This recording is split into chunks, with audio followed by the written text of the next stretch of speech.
আসসালামু আলাইকুম, সবাইকে স্বাগত জানাচ্ছি। আপনাদের সাথে আছি আমি শাহিন ইসলাম। আজকে আমরা যেটা করব, আজকে আমরা প্রোনাউন নিয়ে কথা বলবো। আমরা জানি 8টা পার্টস অফ স্পিচ আছে, তার মধ্যে একটা গুরুত্বপূর্ণ পার্টস অফ স্পিচ হচ্ছে প্রোনাউন। আজকে আমরা প্রোনাউন নিয়ে কথা বলবো। আচ্ছা, আমরা সবাই জানি প্রোনাউন, প্রো মানে কি জানেন? প্রো মানে হচ্ছে পরিবর্তে। প্রো মানে হচ্ছে পরিবর্তে। কার পরিবর্তে বলেন তো? নাউনের পরিবর্তে। তার মানে যে শব্দটা নাউনের পরিবর্তে বসে তার নাম কিন্তু প্রোনাউন। শোনেন, নাউন মানে হচ্ছে নাম, আর প্রোনাউন মানে কি? সর্বনাম। আমরা যেটা বলছি নাউন মানে নাম আর প্রোনাউন মানে কি? সর্বনাম। প্রোনাউন যেহেতু নাউনের পরিবর্তে বসে, তাই প্রোনাউনকে কি বলা হয় বলেন তো? Substituting word. প্রোনাউনকে এক কথায় কি বলা হয় বলেন তো? Substituting word. কোন এক পরীক্ষায় প্রশ্ন আসছে সাবস্টিটিউটিং ওয়ার্ড মিন্স, আনসার কি হবে? প্রোনাউন। তার মানে আমরা যেটা পেলাম, যে শব্দটা নাউনের পরিবর্তে বসে তার নাম হচ্ছে প্রোনাউন। প্রোনাউন কি ওয়ার্ড বলেন তো? Substituting word. পরে খেয়াল করেন, প্রোনাউন আমরা কমপক্ষে 10 ধরনের প্রোনাউন আমরা পাই। আমরা যেটা বলছিলাম মোটামুটি 10 ধরনের প্রোনাউন আমরা পাচ্ছি। খেয়াল করেন কি কি আছে? Personal pronoun, reciprocal pronoun, distributive pronoun, demonstrative pronoun, indefinite pronoun, interrogative pronoun, তারপরে কি আছে? রিলেটিভ প্রোনাউন, রিফ্লেক্সিভ, ইমফ্যাটিক, তারপর হচ্ছে পজেসিভ। আচ্ছা, আমরা হচ্ছে প্রত্যেকটা প্রোনাউনের কথা বলবো। আপনারা এইদিকে এখন তাকানোর দরকার নেই, এখন আমার কথাগুলো শোনার চেষ্টা করেন। খেয়াল করেন, প্রথম যেটা আছে পার্সোনাল প্রোনাউন। পার্সোনাল প্রোনাউন কোনটা? যেটা পার্সন এর পরিবর্তে বসে। পার্সোনাল প্রোনাউন কোনটা? যেটা পার্সনের পরিবর্তে বসে। যে প্রোনাউনটা পার্সনের পরিবর্তে বসে সেটা হচ্ছে পার্সোনাল প্রোনাউন। পার্সোনাল প্রোনাউনের সাবজেক্টিভ ফর্ম আছে, তারপরে অবজেক্টিভ ফর্ম আছে। পার্সোনাল প্রোনাউনের কি কি বলেন তো? সাবজেক্টিভ ফর্ম আছে, অবজেক্টিভ ফর্ম আছে। খেয়াল করেন, আই, উই, দে এগুলো হচ্ছে personal pronoun. Me, us, them এগুলো কি? Personal pronoun. But I, we, they হচ্ছে সাবজেক্টিভ, আর মি, আস, দেম হচ্ছে কি? অবজেক্টিভ।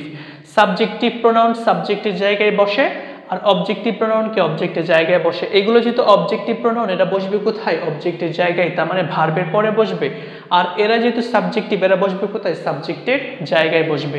আর একটা গুরুত্বপূর্ণ কথা বলে দেই, যদি একাধিক পার্সোনাল প্রোনাউন থাকে, একাধিক পার্সোনাল প্রোনাউন থাকলে স্বাভাবিকভাবে যেটা হবে 231 হবে।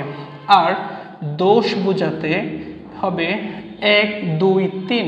1, 2, 3 না থাকলে কি হবে? 1, 3, 2। খুবই গুরুত্বপূর্ণ কথা, খেয়াল করেন। পার্সোনাল প্রোনাউন যদি একাধিক থাকে, মানে 3টা পার্সন আছে, first person, second person, third person, স্বাভাবিকভাবে কি হবে? সেকেন্ড পার্সন, থার্ড পার্সন, তারপরে কি? First person. আর যদি দোষ বোঝায় তাহলে কি হবে? First person, second person, third person. এটা যদি না থাকে তাহলে কি হবে? ফার্স্ট পার্সন, থার্ড পার্সন, তারপরে কি বলছি? Second person. এটা নিয়ে বিস্তারিত কথা এখন আমি বলবো না, আমার একটা ভিডিও আছে, আপনারা হচ্ছে আমি কমেন্টস বক্সে দিয়ে দিব, আপনারা দেখার জন্য অনুরোধ করছি। পরে খেয়াল করেন, পার্সোনাল প্রোনাউনের পরে যেটা আছে রেসিপ্রোকাল প্রোনাউন। শোনেন, রেসিপ্রোকাল মানে কি বলেন তো? রেসিপ্রোকাল মানে হচ্ছে পারস্পরিক। খেয়াল করেন, রেসিপ্রোকাল মানে আমরা যেটা বলছিলাম পারস্পরিক। তার মানে যে প্রোনাউন দ্বারা পরস্পরকে বোঝাবে তার নাম কিন্তু রেসিপ্রোকাল প্রোনাউন। আমরা যেটা বললাম, যে প্রোনাউন দ্বারা পরস্পরকে বোঝাবে, যে প্রোনাউন দ্বারা পরস্পরকে বোঝাবে তার নাম কিন্তু রেসিপ্রোকাল প্রোনাউন। রেসিপ্রোকাল প্রোনাউন এখানে আমরা দুইটা নিয়েছি, একটা হচ্ছে ইচ আদার, আর একটা হচ্ছে ওয়ান আনাদার। ইচ আদার, তারপরে কি? One another. ইচ আদার কখন হয় বলেন তো? দুইজন। আর ইচ আদার কখন হয়? 2+। আমরা বললাম রেসিপ্রোকাল প্রোনাউন আমরা আপাতত দুইটা এখানে নিয়েছি, each other, one another. Each other কখন হবে? দুইজন। আর যদি ওয়ান আনাদার কখন হবে বলেন তো? দুইয়ের যদি বেশি থাকে তাহলে কি হবে? One another. পরে যেটা আছে খেয়াল করেন তো, রেসিপ্রোকালের পরে কোনটা আছে? Distributive pronoun. আচ্ছা, ডিস্ট্রিবিউট মানে কি বলেন তো? বন্টন করা। ডিস্ট্রিবিউট মানে কি? বন্টন করা। আচ্ছা, বন্টন করলে কিন্তু আলাদা আলাদা বন্টন করতে হয়। তার মানে ডিস্ট্রিবিউটিভ প্রোনাউন দ্বারা প্রত্যেককে, যেটা বলছিলাম খেয়াল করেন, এটা বলছি প্রত্যেককে আলাদা আলাদা বোঝাবে। প্রত্যেককে কি বোঝাবে বলেন তো? প্রত্যেককে আলাদা আলাদা বোঝাবে। যে প্রোনাউন দ্বারা প্রত্যেককে আলাদা আলাদা বোঝায় তার নাম কিন্তু কি বলছি আমরা? Distributive pronoun. এখানে বোর্ডে খেয়াল করেন তো, ডিস্ট্রিবিউটিভ প্রোনাউন আমরা কোনগুলো উল্লেখ করেছি? Each, either, neither. ইচ মানে হচ্ছে প্রত্যেক, আইদার মানে দুইয়ের মধ্যে একজন, নাইদার মানে দুইয়ের মধ্যে কেউ নয়। তার মানে এই যে ইচ, আইদার, নাইদার এগুলো হচ্ছে প্রত্যেকে কি করছে, আলাদা আলাদা বোঝাচ্ছে। একটা বাক্য খেয়াল করেন তো, আমি বললাম each of my students is smart. Each of my student is smart. এখানে খেয়াল করেন আমার স্টুডেন্টদের প্রত্যেকে স্মার্ট। এটা মানে কি বলেন তো, আমার স্টুডেন্টদের প্রত্যেকে স্মার্ট, তার মানে হচ্ছে আমার স্টুডেন্টদের প্রত্যেকে স্মার্ট, প্রত্যেকে কিন্তু আলাদা আলাদা করে বোঝাচ্ছে। তার মানে আমরা যেটা পেলাম ডিস্ট্রিবিউটিভ প্রোনাউন হচ্ছে প্রত্যেকে কি করবে, আলাদা আলাদা করে বোঝাবে। পরে খেয়াল করেন পরে যেটা আছে ডেমনস্ট্রেটিভ প্রোনাউন। আচ্ছা, ডেমনস্ট্রেটিভ প্রোনাউন হচ্ছে, ডেমনস্ট্রেট মানে কি বলেন তো, প্রদর্শন করা বা নির্দেশ করা। যে প্রোনাউন দ্বারা কাউকে বিশেষভাবে নির্দেশ করা বোঝায় তার নাম কিন্তু ডেমনস্ট্রেটিভ প্রোনাউন। তার মানে আমরা যেটা পেলাম ডেমনস্ট্রেটিভ প্রোনাউন কি করে বলেন তো, বিশেষভাবে নির্দেশ করে। বিশেষভাবে কি বলছি, নির্দেশ করে। ডেমনস্ট্রেটিভ প্রোনাউন কি করে, বিশেষভাবে নির্দেশ করে। একটা গুরুত্বপূর্ণ কথা, ডেমনস্ট্রেটিভ প্রোনাউনকে কিন্তু আমরা আঙ্গুল দিয়ে দেখাইতে পারি। খেয়াল করেন এখানে ডেমনস্ট্রেটিভ প্রোনাউন আপাতত 4টা নিয়েছে। দিস এটার প্লুরাল হচ্ছে দিস, দ্যাট এটার প্লুরাল হচ্ছে কি দোজ। দিস এবং দিস এটা দ্বারা কি মিন করে বলেন তো, কাছে।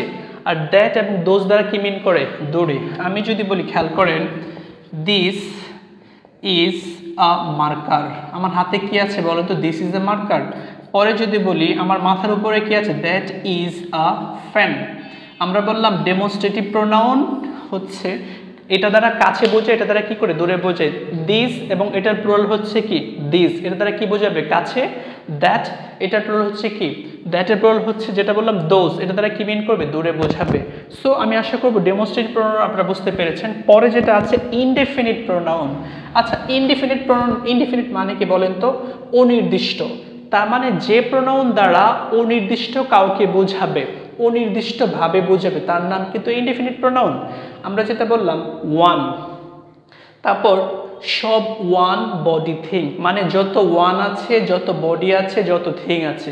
কি কি ওয়ান আছে বলেন তো, someone, no one, everyone, somebody, তারপরে nobody, anybody, something, everything, nothing. এই যে সবগুলো এটা দ্বারা কি বোঝাচ্ছে, অনির্দিষ্ট কাউকে বোঝাচ্ছে। আর অনির্দিষ্ট কাউকে যেহেতু বোঝাচ্ছে তার মানে এটা কি প্রোনাউন, ইনডেফিনিট প্রোনাউন। পরে খেয়াল করেন ইন্টারোগেটিভ প্রোনাউন, রিলেটিভ প্রোনাউন খুবই গুরুত্বপূর্ণ। চাকরির পরীক্ষা বা অন্যান্য জায়গার জন্য এগুলো হচ্ছে খুব বেশি গুরুত্বপূর্ণ, ইন্টারোগেটিভ এবং কি রিলেটিভ। এখন খেয়াল করেন হু, হুইচ, হোয়াট, হোম এগুলো হচ্ছে ইন্টারোগেটিভ প্রোনাউন হতে পারে, আবার কি প্রোনাউন হতে পারে, রিলেটিভ প্রোনাউন হতে পারে। শোনেন আমরা যেটা বললাম ইন্টারোগেটিভ প্রোনাউন আর একটা হচ্ছে কি রিলেটিভ প্রোনাউন। আচ্ছা, ইন্টারোগেটিভ প্রোনাউন কখন হবে বলেন তো, যখন প্রশ্ন বোঝাবে। আর রিলেটিভ প্রোনাউন হবে কখন, যখন সম্পর্ক বোঝাবে। ইন্টারোগেটিভ প্রোনাউন হলে কোথায় বসে, শুরুতে বসে। কই বসে বলেন তো, আর রিলেটিভ প্রোনাউন হলে কই বসে, মাঝে বসে। ইন্টারোগেটিভ প্রোনাউন হলে এদের শেষে কি থাকে, মানে আমরা যেটা বললাম কোয়েশ্চেন চিহ্ন থাকে। আমরা বললাম হু, হুইচ, হোয়াট, হোম যদি প্রশ্ন বোঝায়, যদি শুরুতে বসে, যদি এদের শেষে কি থাকে, কোয়েশ্চেন চিহ্ন থাকে, এটা কি হবে, ইন্টারোগেটিভ প্রোনাউন। আর এগুলো যদি সম্পর্ক বোঝায়, এগুলো যদি মাঝে বসে, তখন সেটা কি হবে, রিলেটিভ প্রোনাউন। আমি আশা করি বুঝতে পেরেছেন। পরে যেটা আছে রিফ্লেক্সিভ প্রোনাউন এবং ইমফ্যাটিক প্রোনাউন। রিফ্লেক্সিভ এবং ইমফ্যাটিক খেয়াল করেন মাইসেলফ, হিমসেলফ, দেমসেলফ এগুলো হচ্ছে রিফ্লেক্সিভ হতে পারে, আবার ইমফ্যাটিক হতে পারে। খেয়াল করেন তো, খুবই গুরুত্বপূর্ণ। রিফ্লেক্সিভ, তারপরে যেটা বললাম ইমফ্যাটিক। রিফ্লেক্সিভ, তারপরে কি বললাম, ইমফ্যাটিক।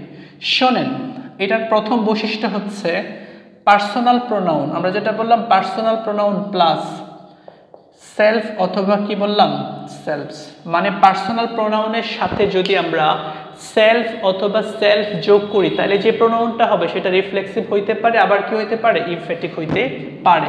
রিফ্লেক্সিভ হবে কখন বলেন তো, রিফ্লেক্সিভ হবে তখনই যখন অবজেক্ট এর স্থানে বসে, অবজেক্টের স্থানে বসে সাবজেক্টকে নির্দেশ করে। অবজেক্টের স্থানে বসে কাকে বোঝাবে বলেন তো, সাবজেক্টকে নির্দেশ করে। আর ইমফ্যাটিক কখন হবে বলেন তো, সাবজেক্ট এর পরে বসে গুরুত্ব আরোপ করে। সাবজেক্টের পরে বসে কি করে বলেন তো, গুরুত্ব আরোপ করে। শোনেন সেলফ অথবা সেলফ যুক্ত প্রোনাউন যদি অবজেক্টের জায়গায় বসে সাবজেক্টকে নির্দেশ করে তাহলে কি হবে রিফ্লেক্সিভ, আর যদি সাবজেক্টের পরে বসে গুরুত্ব আরোপ করে তাহলে কি হবে, তাহলে হবে ইমফ্যাটিক। আমি দুইটা বাক্য লিখতে চাচ্ছি, একটু খেয়াল করেন তো, খেয়াল করেন। He killed himself, he killed কি বললাম, হিমসেলফ। তারপরে বললাম he himself did the work, he himself did the work. আচ্ছা কোনটা ইমফ্যাটিক কোনটা রিফ্লেক্সিভ সেটা কমেন্টস বক্সে আপনারা জানাবেন। পরে খেয়াল করুন সর্বশেষ যেটা আছে পজিটিভ প্রোনাউন। আচ্ছা পজিটিভ প্রোনাউন কোনটা বলেন তো, যেটা দ্বারা কি করে মালিকানা বোঝায়। পজিটিভ প্রোনাউন দ্বারা কি বোঝায় বলেন তো, মালিকানা বোঝাবে। আমরা বললাম যে প্রোনাউন দ্বারা মালিকানা বোঝাবে তার নাম কিন্তু পজিটিভ প্রোনাউন। আচ্ছা পজিটিভ যদি প্রোনাউন হয়, আমরা বললাম পজিটিভ যদি প্রোনাউন হয় তখন সেটা কি হবে, ডাবল পজিটিভ। আমরা বললাম পজিটিভ যদি প্রোনাউন হয় তখন সেটা কি হবে, ডাবল পজিটিভ। আর পজিটিভ প্রোনাউন বা ডাবল পজিটিভ যেটা থাকে কি, নাউন লুকায়িত থাকে। আমরা বললাম পজিটিভ প্রোনাউন বা ডাবল পজিটিভের মধ্যে কি থাকে, নাউন লুকায়িত থাকে। খেয়াল করেন my mobile is better, my mobile is better then your mobile. খেয়াল করেন তো my mobile is better then your mobile. এখন ইউর মোবাইলটাকে আমরা যেটা বলতে পারি yours, my mobile is better then your mobile, এটাকে কি বলতে পারি ইউরস। ইউরস হচ্ছে একটা ডাবল পজিটিভ, ইউরসের মধ্যে কি আছে বলেন তো, মোবাইল আছে। আমরা বললাম ডাবল পজিটিভের মধ্যে কি থাকে, নাউন লুকায়িত থাকে।